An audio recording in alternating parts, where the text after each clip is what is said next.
اور کچھ دوسرے لوگوں نے اس کام میں اس کی مدد کی ہے۔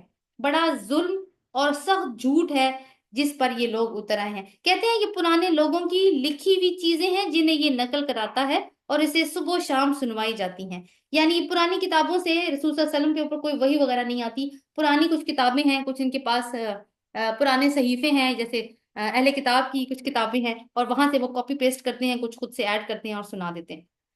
اے نبی ان سے کہو، قل انزلناہ الذی یعلم السر فی السماوات والارض انہ کان غفورا رحیما۔ اے نبی صلی اللہ علیہ وسلم ان سے کہو، اس اس کو نازل کیا ہے اس نے جو آسمانوں اور زمین کا بھید جانتا ہے۔ کس نے؟ یہ بھی نہیں بتایا ابھی بھی۔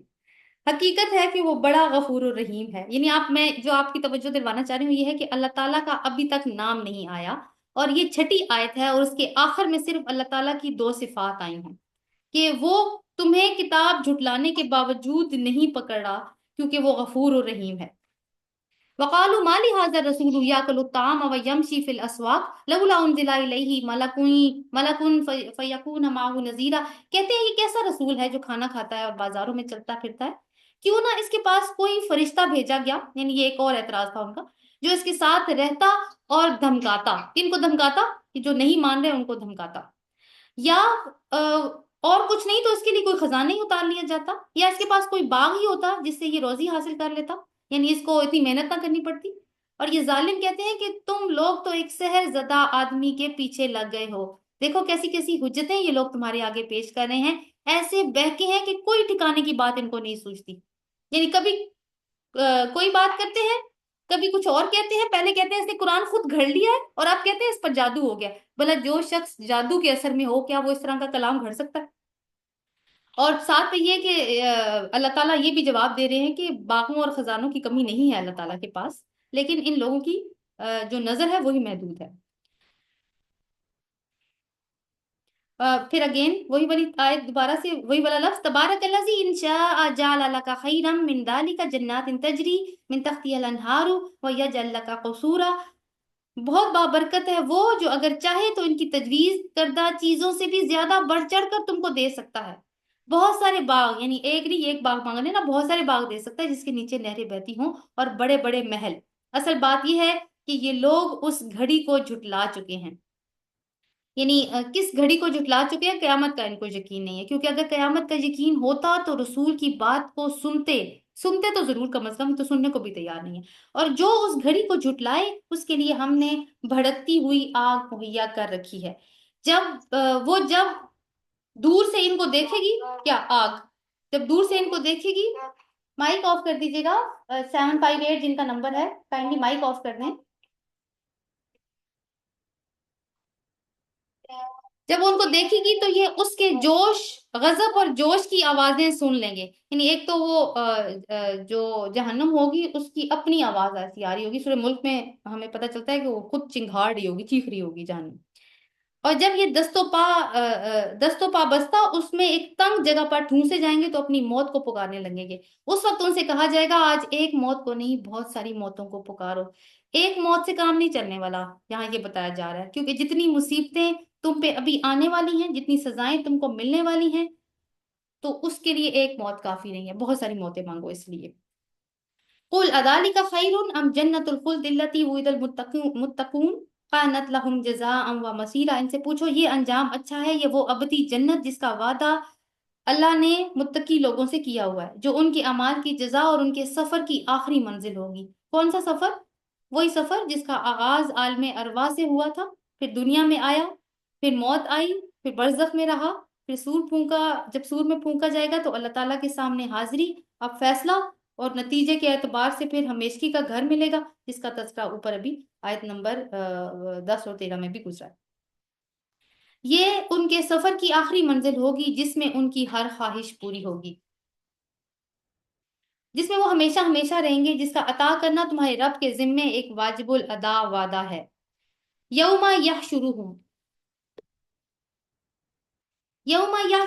وما یعبدون من دون اللہ فیقول انتم اضللتم عبادی ہؤلاء ام ہم ضلوا سبیل۔ اور وہی دن ہوگا جب کہ تمہارا رب ان کو گھیر لائے گا اور ان کے ان معبودوں کو بھی گھیر لائے گا جنہیں آج یہ اللہ کو چھوڑ کر پوج رہے ہیں۔ یعنی اللہ تعالیٰ مشرکوں کو بھی لے کر آئیں گے اور یہ مشرک جن ہستیوں کو اللہ کے ساتھ مقابلے میں شریک ٹھہرا رہے ہیں ان کو بھی اللہ تعالیٰ لے آئیں گے.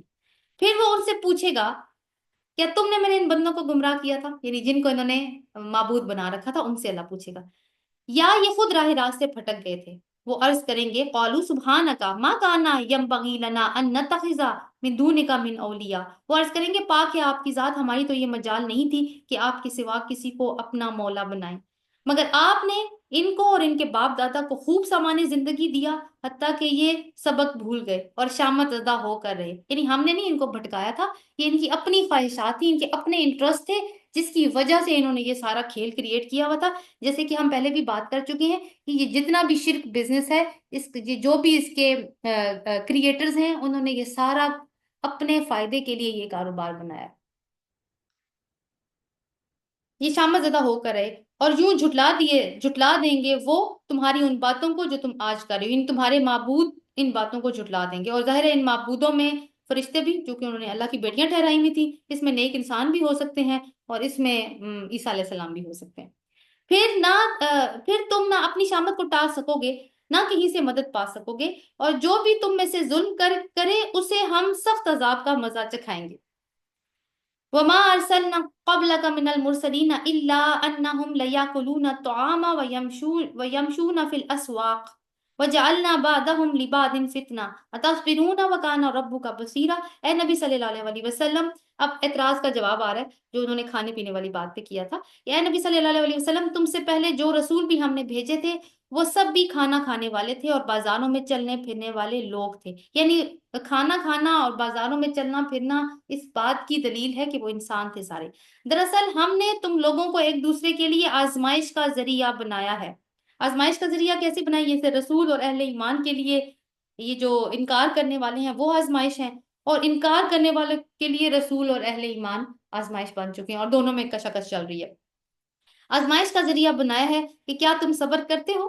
مسلمانوں سے کہا جا رہا ہے کہ جو مقصد تمہیں دیا گیا ہے، جو مشن تمہیں دیا گیا ہے، اب آزمائش تو تمہیں ڈال دی ہے، لیکن اللہ تعالیٰ کیا چیک کر رہا ہے کہ اس مقصد کی تکمیل میں تمہیں جو مصیبتیں پہنچیں گی، جو تکالیف تمہیں پہنچیں گی، کیا تم ان تکالیف پر صبر کرتے ہو؟ صبر سے مراد یہ ہوگا کہ اپنے مقصد پر جم کر رہتے ہو یا تم اپنا راستہ بدل دیتے ہو. تمہارا رب سب کچھ دیکھتا ہے. تو ہمارے پارے کا تو یہاں پہ اختتام ہو گیا، لیکن سورۃ الفرقان جاری ہے، انشاءاللہ اس کی تکمیل کل کریں گے، اس دعا کے ساتھ کہ اللہ تعالیٰ ہم سب کو اس ٹریننگ سے جو اللہ تعالیٰ نے ہمیں سورہ نور میں دی ہے اس سے استفادہ کرنے کی توفیق عطا فرمائے اور ہم سے راضی ہو جائے. سبحانک اللہم و بحمدک، نشہد ان لا الہ الا انت، نستغفرک و نتوب الیک. آمین. السلام علیکم ورحمۃ اللہ وبرکاتہ.